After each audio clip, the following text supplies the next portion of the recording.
are looking... What would you say? What would you say they're looking, Alex? I don't know, savage? Yeah, suitably savage. And, well, we've got another guest as well. A man who used to be savage, but now he's one of the country's most loved entertainers. It's Paul O'Grady. Of course!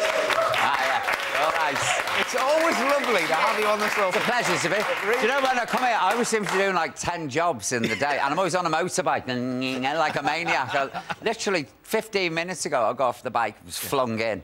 Wow. Covered me cuts off the puppies. Oh. Yeah. All right. How was everything anyway back home on the farm? I mean, you must be loving spring is finally here. It's been like being trapped in an Ingmar Bergman film. Grey and drizzle. Every morning I've opened the curtains and looked out. I've expected to see a shot of a tap dripping. You know what I mean? All in monochrome, shot at a weird angle.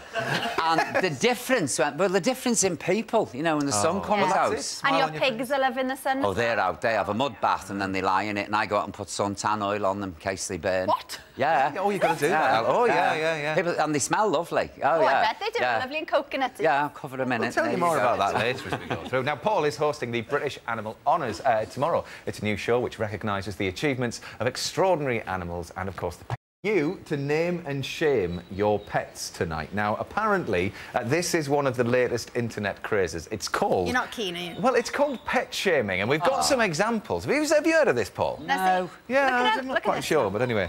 So, oh, I've heard of this, yeah. I watched the mouse eat my yep. food and did nothing. Well, that's a nice cat. Yes! Yeah. It's a sort of Tom and Jerry relationship. It's sort of like shaming your own children, though, well, a isn't little it? bit, but anyway, Martin and Gary have got some more. They're in the green room. Let's have a look, lads. What have you got there? Right, that says, I ate the kids' homework at least once a week. I eat the kids' homework, right, OK. There's the proof, lads, when you go to school. And this one says, what is it? There we go. It said, I ate the ears of my plastic bunny toy. Ah, well, there we go. Anyway, tonight we want your pet confession. So the idea is take a little photo, write a little note, send it in. OK, yesterday, in a very moving... on the balcony. Actually, people kind of horrified of the balcony life, but it was okay. It was better being in the water. It was better than being inside. And you said you made ice lollies out there? We made ice lollies, yes. I remember one day, because I kept a diary, and one day the temperature dropped to -7 centigrade. And then they did decide to bring us in. Well, that was kind of them, wasn't That was, yeah. Is your mum, Paul? My mum was an orderly in a TB hospital, and I remember the horror stories she used to tell me about, you know, going in of a morning to work and the beds would just be encased in ice with bats hanging off the beds in the night, and these children blue, literally unable to speak with the cold. And how did she cope with that? Well, I mean, did she feel like she was being but cruel? she couldn't do anything, you see, because you were ruled by the ward sister and then the matron, and that was the treatment. And as an orderly, you're sort of the lowest on the rung, so you had to do what you were told to do. But she didn't approve, and she didn't think it did the children any good, which, of course, it didn't. No, of course. And I worked in a kids' home that was a former TB hospital, and they did the same. All the children were put out on balconies in all sorts of weather. Yeah. I mean, it's child abuse, really. Wow. It wasn't willing child abuse, you know what I mean? But when you look at it now, it was to do that, especially for you. 2 years in a plaster cast. 2.5 years. 2.5 years. Then 6 months then in a plaster. You know, Paris. and nobody sat with you, read you a story or any lessons or anything. Children to talk to either, because I was younger than most of them out on the terrace at the time, so they never used to bother me. So you were ignored? Naughty, nothing. It's been harrowing, honestly, to watch the film over the last 2 days, and thank you so much for letting us, you know, share the story, and good luck, Anne, with the book and everything, and obviously for telling the stories. Made a lot of I had a rat in bed with me one night. I got to tell you this. Oh, you had a rat in the bed? Yes, in my bed. I was screaming. I felt I was tied down, but I could feel something prickly because my feet, and I woke up. And all of a sudden, it ran up, and it passed my face, the fur, and the tail went straight across my face, and I just was hysterical. I was screaming. You've been through the mill there, honestly, but the book... it's all in the book. It tells all the stories. And she was so lovely, and she calmed me down, she brainwashed me, because I've never been afraid of a rat since. Because she was saying, it's Joey, that's our pet. And he promised that he wouldn't wake you up, that he wanted to come and see you, no, like that. Do you know, I don't know how on earth all of this is going to fit into our next little film that we're moving on to now, because we're going on to the world of health and safety. And there are, of course, pros and cons of living in a health and safety culture. A hi-vis gives you. Paul, you're not a fan of hi-vis, are you? Not you were particularly, mouthing off there. No, I don't like the colours. I mean, everybody, I go out and I think there's a lot of builders about today because everyone's in this high-vis stuff. That's right. Yeah. I mean, I see the practicality of it, especially if you're a cyclist at night. Oh, of course. You know, in the country. But health and safety. surely they could make them fashionable, you know what I mean? Or make them fitted, even. Exactly, they hang. I mean, imagine being one of them. I can't be hanging. Come in extra large. Anyway, you are hosting the British Animal Honours. Yeah. Tomorrow night. Now, this is going to be... It's a star-studded affair in the animal world. Nice, yeah. Is it? It wasn't just animals, it's humans as well who get honoured, you know, for the work they've done for sort of conservation. And it was a really... How can I say?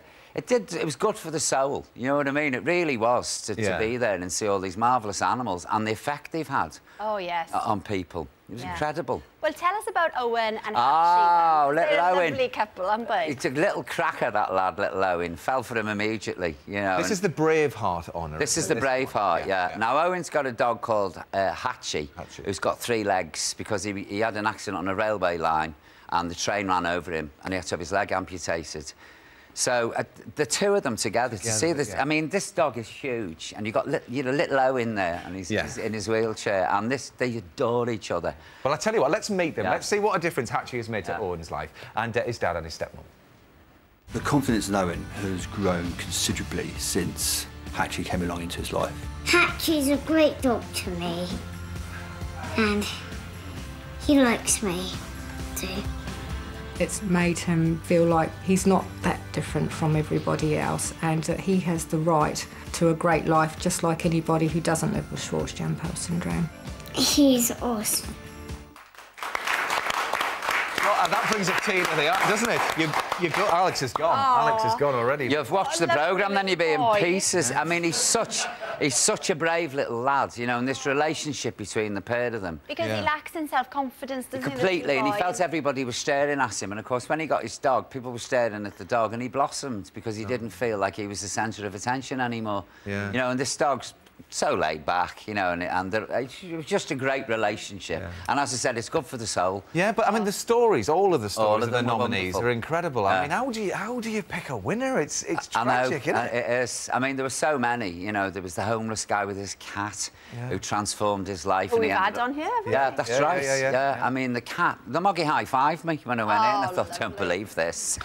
and one of the other awards was the Ray of Sunshine Award, and a little pony, didn't it? Now, Yorkie's gorgeous. He's a little white pony, and he does so much for the disabled. And it's almost like he's got this sixth sense.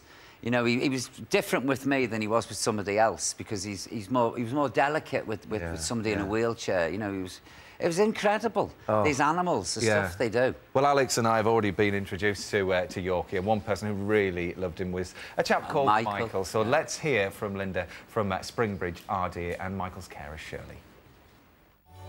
Michael would just go into Yorkie in his chair and sit with him and tell him all his problems. And Yorkie would just put his head on Michael's lap and listen.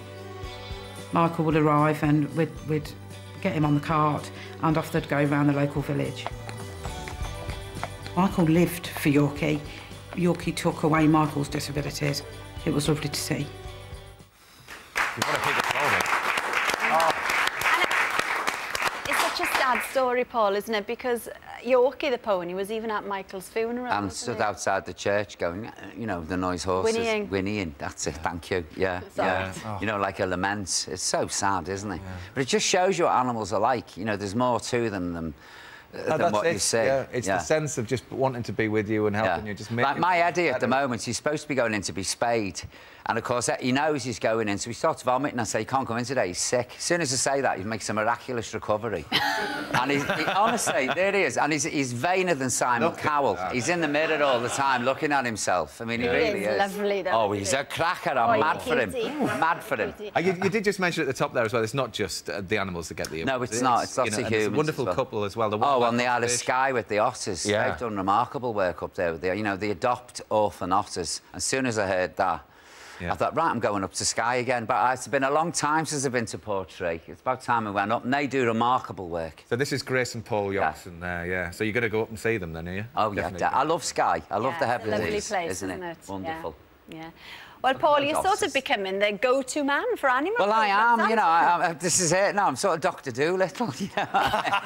But the thing is, I do get on with animals. You know, I really get on. I have a special relationship with them. It's odd. They just do things that I want them to do. You know, I'll say, well, sit there and behave yourself, and they will. I don't know whether it's fear or... And tell us about these pups, these Rottweiler pups. Yes. I'm like Edward Scissorhands. Thank God for your makeup department, because of all these little scratches all over me from where I'm in with the puppies. And I get down on the floor with them and play with them, and of course they're all over me. And I go home and I'm covered in saliva, slobber, wee, dog hairs, scratches. I can't say. I look like I've been in some sort of attack. And we have to say, Paul, congratulations, because For the Love of Dogs is nominated for a Bafta. You believe that? Oh, it's brilliant. Yes, we can. Yes. But it's up against the opening of the Olympics. You never know. That baking thing. I mean, there's so many baking programmes. The Bake Off, that's it. I get lost, I get confused. So, well, fingers crossed. I hope it gets it for Battersea's sake. I really do. Well, I tell you what, you're in great company there. I know. Now, the British Animal Honours. And this is really strange, actually, because you, Paul, and Martin, you've been on holiday together. We hooked up together, was it? Bali? We did, yeah. I remember sitting on an aeroplane once with Shirley, and I could hear Paul's voice from behind. And there he was. Brilliant. And so we spent about a week, didn't we, just going around Bali, because you were doing that show. I was doing the travel show. Shall I sit over there? No. Your brother's getting left out here.